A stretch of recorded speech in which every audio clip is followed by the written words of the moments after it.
नमस्कार। पिछले 21 दिनों से लद्दाख में बहुत बड़ा प्रोटेस्ट हो रहा था और इस प्रोटेस्ट के मुख्य लीडर है सोनम वांगचुक, जो फेमस एजुकेटर और एक्टिविस्ट है। इस प्रोटेस्ट की मुख्य वजह यह है कि आर्टिकल 370 हटने के बाद लद्दाख में बड़ी बड़ी कंपनियां स्टेबलाइज हो रही है, माइनिंग और खनन कर रही है, जिससे लद्दाख के नेचर को बर्बाद करके उसे अंदर से खोखला करने का काम किया जा रहा है। सोनम वांगचुक जो 21 दिनों तक लद्दाख के नेचर और एनवायरमेंट को बचाने के लिए भूख हड़ताल पर बैठे रहे, मगर किसी ने इनकी बात नहीं सुनी।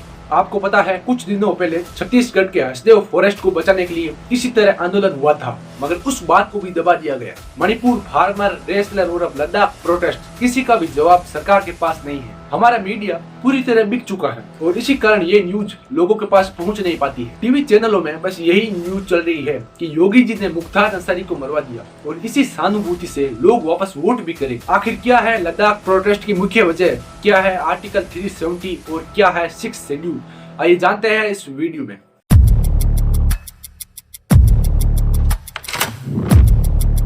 देखिए कि लद्दाख के लोगों की 4 मुख्य डिमांड्स है। पहला, कि लद्दाख को कॉन्स्टिट्यूशन के 6 शेड्यूल में डाला जाए। दूसरा, लद्दाख को पूर्ण स्टेट का दर्जा दिया जाए। तीसरा, लद्दाख की तरफ से 2 सांसद होने चाहिए, वर्तमान में मात्र 1 सांसद है। और चौथा ये कि लद्दाख की तरफ से गवर्नमेंट जॉब के लिए पब्लिक सर्विस कमीशन यानी LPSC होना चाहिए। बारी बारी सबकी डिटेल्स में बात करेंगे, मगर उससे पहले आप ये जानिए कि सोनम वांगचुक कौन है। अगर आपने 3 इडियट मूवी देखी हो तो जिसमें आमिर खान रेंचो यानी फुंगसुक वांगडू का रोल कर रहे थे, तो वो पूरी मूवी इन्हीं सोनम वांगचुक पर बनी है। सोनम वांगचुक ने देश के लिए, आर्मी के लिए बहुत कुछ किया। इन्होंने आर्मी के लिए सोलर हीटेड टेंट का निर्माण किया। आर्मी के पास इंटरनेट नहीं पहुंच रहा था, तो इन्होंने वाईफाई की जगह लाईफाई का निर्माण करके इंटरनेट पहुंचाया। सोनम वांगचुक ने ऐसे घरों को बनाया जो पूरी तरह हीटेड थे।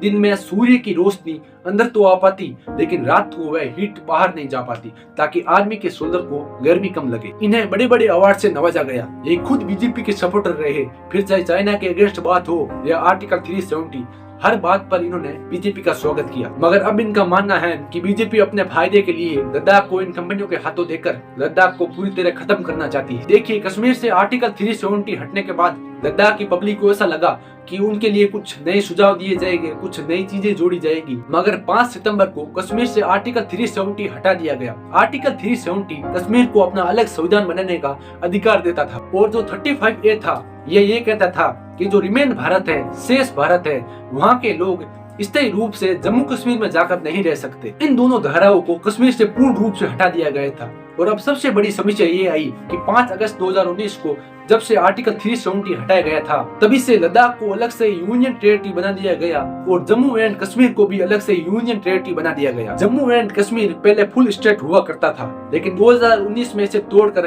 अलग कर दिया। जम्मू एंड कश्मीर को इन्होंने अलग से विधानसभा दे दी, जिससे वहाँ के लोग अपने पॉलिटिशियन को इलेक्ट कर सकेंगे, जो जनता की बात को विधानसभा तक पहुँचाएगा, जहाँ इन्हें बजट भी मिलेगा और इनकी इकोनॉमी भी बेहतर ढंग से चलेगी। मगर दूसरी तरफ इन्होंने लद्दाख की यूनियन टेरिटरी को विधानसभा का दर्जा नहीं दिया। 2019 से पहले जब Jammu and Kashmir full state हुआ करता था, तब लद्दाख की तरफ से कुल 4 MLA थे। जम्मू एंड कश्मीर में वर्तमान में तेजी से इंफ्रास्ट्रक्चर तैयार हो रहा है। वहाँ पर T5, T50 जैसे टनल्स का भी निर्माण हो रहा है। चिनाब रिवर वगैरह रेलवे कनेक्टिविटी बेहतर ढंग से हो रही है। जबकि लद्दाख की यूनियन टेरिटरी में विधानसभा है ही नहीं, तो वहाँ पर ब्यूरोक्रेसी आ जाएगी। आप वीडियो के साथ बने रहना, आपको इस प्रोटेस्ट की मुख्य वजह धीरे धीरे पूरी समझ में आ जाएगी। देखिए कि ब्यूरोक्रेसी में अधिकारियों का शासन होता है, वो किसी के प्रति जवाबदेह नहीं होते हैं और जनता के प्रति तो बिल्कुल नहीं। अगर लद्दाख में इसी तरह ब्यूरोक्रेसी हावी हो जाएगा तो लद्दाख डिक्टेटरशिप बन जाएगा, जहाँ दिल्ली से आए अधिकारियों का शासन चलेगा। तो जब आर्टिकल 370 हटाया गया था, तब बड़ी बड़ी कंपनियां यहाँ आकर इंफ्रास्ट्रक्चर तैयार करने लगी,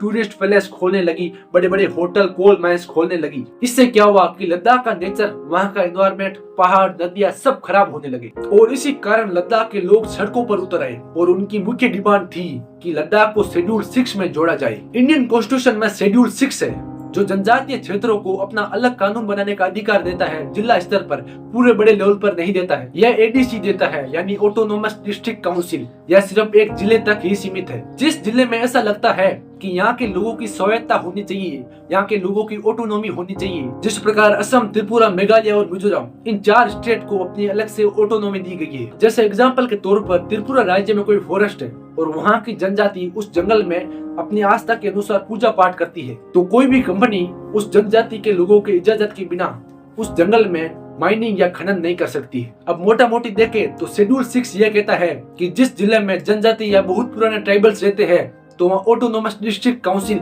एडीसी दिया जाए, जबकि 370 उस पूरे राज्य को ऑटोनोमी दे देता है, परंतु शेड्यूल 6 उस राज्य के अंदर कुछ खास एरियाज को ही अधिकार देता है। मतलब लद्दाख के लोगों का यह कहना है कि यहाँ बड़ी बड़ी कंपनियां आ जाएगी जिससे यहाँ का इकोसिस्टम, रिवर्स, पहाड़, इन्वायरमेंट और लद्दाख का नेचर पूरी तरह नाश कर देगी। इसलिए हमें शेड्यूल 6 दे दीजिए और शेड्यूल 6 में हम खुद तय करेंगे कि कौन कौन सा एरिया ऑटोनोमस में रहेगा। वो खुद तय करेगी कि यह हाईली सेंसिटिव एरिया है तो इसे एडीसी में डाल दिया जाए ताकि कोई कंपनी आकर यहाँ इन्वेस्टमेंट नहीं कर सके। इस चीज को एक बार आप ऐसे समझिए कि किसी घाट पर पूर्णिमा के दिन पूजा होती है तो वहाँ की जनता किसी भी कंपनी को उस घाट वाले जगह पर माइनिंग, खनन या काम करने की अनुमति नहीं देगी। 370 बहुत बड़े लेवल पर था, वो ऑफिसर, पुलिस सबको अधिकार देता है, मगर शेड्यूल 6 एक लिमिटेड अधिकार है। बट शेड्यूल 6 में भी एक खराबी है कि यह जनजातीय या ट्राइबल्स एरिया को ही दिया जाता है।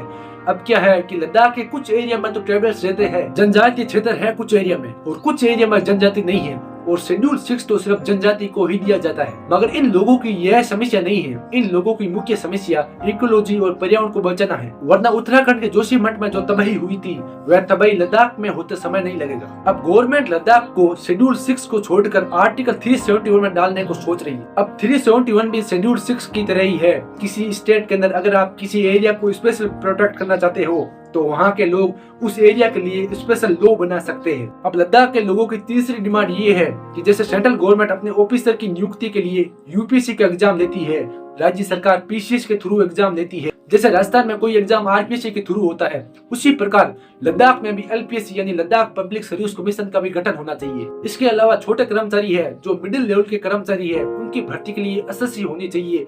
जैसे यूपी में यूपी एसएससी, महाराष्ट्र में महाराष्ट्र एसएससी, उसी प्रकार लद्दाख में भी लद्दाख एसएससी का गठन होना चाहिए। चौथी और फाइनल डिमांड ये है कि लोकसभा में इनका प्रतिनिधित्व बहुत कम है, मात्र 1 एमपी है वर्तमान समय में, तो 2 एमपी तो कम से कम होने ही चाहिए। रही बात राज्यसभा की, तो राज्यसभा में लद्दाख की तरफ से एक भी एमपी नहीं है, तो 1 एमपी राज्यसभा में भी होना चाहिए लद्दाख की तरफ से, जहां उनकी बात को रख सके, उन लद्दाख के लोगों का प्रतिनिधित्व कर सके। मोदी गवर्नमेंट ने अपने इलेक्शन के टाइम पर अक्टूबर 2020 में अपने मैनिफेस्टो में ये कहा था कि हम लद्दाख को कॉन्स्टिट्यूशन के 6 शेड्यूल में शामिल कर देंगे, मगर शामिल करना तो दूर, 21 दिनों तक भूख हड़ताल में बैठे सोनम वांगचुक के लिए गवर्नमेंट ने एक ट्वीट तक नहीं किया। दोस्तों, क्या आपको याद है कि साल 2011 में लोकपाल बिल पास करने के विरोध में अन्ना हजारे ने 13 दिन तक भूख हड़ताल की थी, और तब उस समय पत्रकार और मीडिया वालों ने गवर्नमेंट के होश उड़ा दिए, यहाँ तक कि जनता भी सड़क पर उतर आई। और फिर आंदोलन के 13वें दिन खुद यूपीए गवर्नमेंट ने उन्हें जूस पिलाकर उनके इस आंदोलन को खत्म करवाया और उनकी पूरी डिमांड भी मान ली गई थी। मगर एक समय यह भी है, धर्म के नशे में डूबी पब्लिक और गोदी में बैठी मीडिया अगर किसान आंदोलन करे तो वो खालिस्तानी, हसदेव जंगल के लिए आंदोलन करे तो वो नक्सली, और अब लद्दाख के लोगों को कहीं चाइनीज समर्थक न कह दे। हसदेव जंगल के साथ भी यही हुआ था, लोगों ने विरोध किया, इन्वायरमेंट बचाने के लिए मुहिम चलाई, और क्या हुआ? कुछ नहीं। आज हजारों पेड़ काटे जा रहे हैं और उस बात को भी छुपा दिया गया। हमारे पत्रकार और हमारी मेन स्ट्रीम मीडिया अब की बार 400 पार कराने में लगी है। शिवसेना के एमपी क्या खा रहे हैं, योगी जी क्या पहन रहे हैं, अरविंद केजरीवाल चोर है, मोदी जी कहाँ घूम रहे हैं, बस यही मुख्य खबर है हमारे देश की। मिलते हैं कुछ ऐसे ही खास वीडियो में, तब तक के लिए बहुत बहुत धन्यवाद।